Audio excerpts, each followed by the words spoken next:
someone on this side of the room, when we went around, talked about yoga and how the psychedelic gives the experience on demand, but are we ready, and how do you gain skills, and this sort of thing.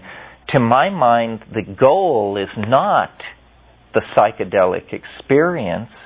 The beginning of the path is the psychedelic experience. So if yoga promises that after 20 years it will deliver you to the beginning of the path, then, there's something seriously wrong here. The psychedelic sets you at the beginning of the path, and then people do all kinds of things with it. I mean, I am amazed.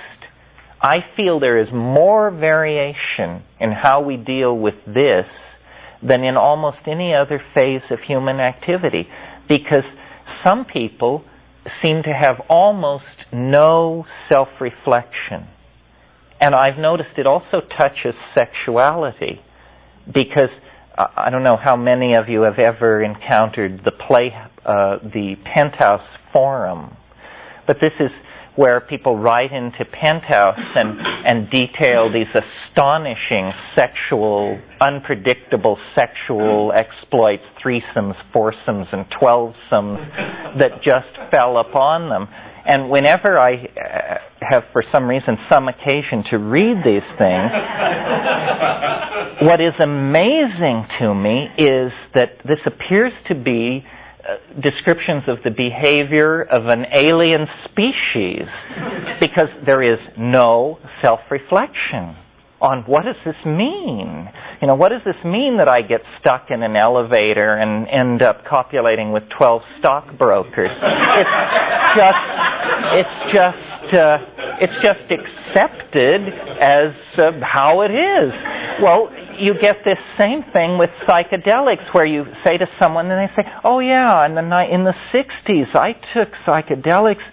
Wow, it was really strange. All these colors and voices and apparently no self-reflection, no realization that this is actually happening to you. This is happening to you. Therefore, the implications must be fairly central." And then other people immediately get it.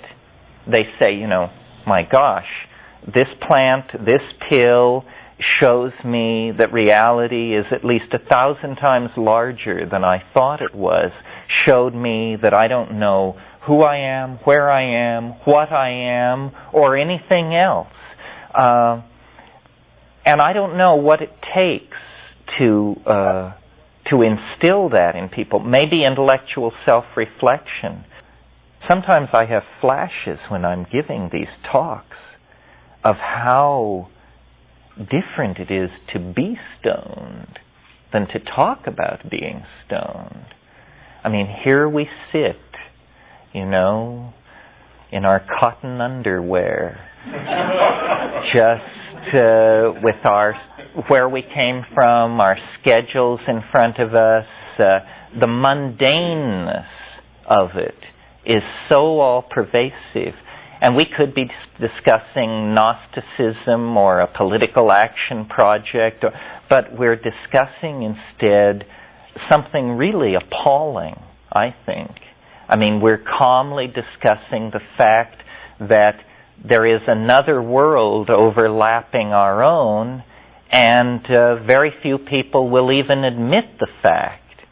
So I always think, and this is my symbol of myself, to myself, I always think of a wonderful B science fiction movie I saw when I was a kid, where there's a dinosaur in the swamp, and it's set somewhere in Mexico, and the typical campesino is sent by the patron of the ranch to gather firewood in the jungle.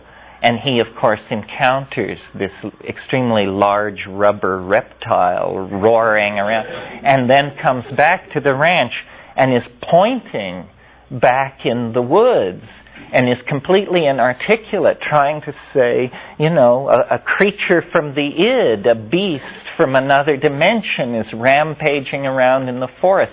Well, they just dismiss him as, these peasants, they believe anything, you can't trust them for a moment. This is the sort of situation we're in.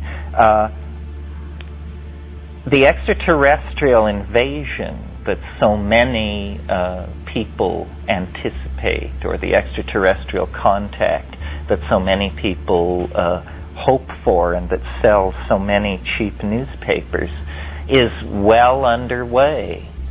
It's simply that the words we have to describe it are utterly inadequate. So words like extraterrestrial invasion, contact with an intelligent species, end of history, migration into hyperspace, these are pathetic signifiers of what is actually happening to us.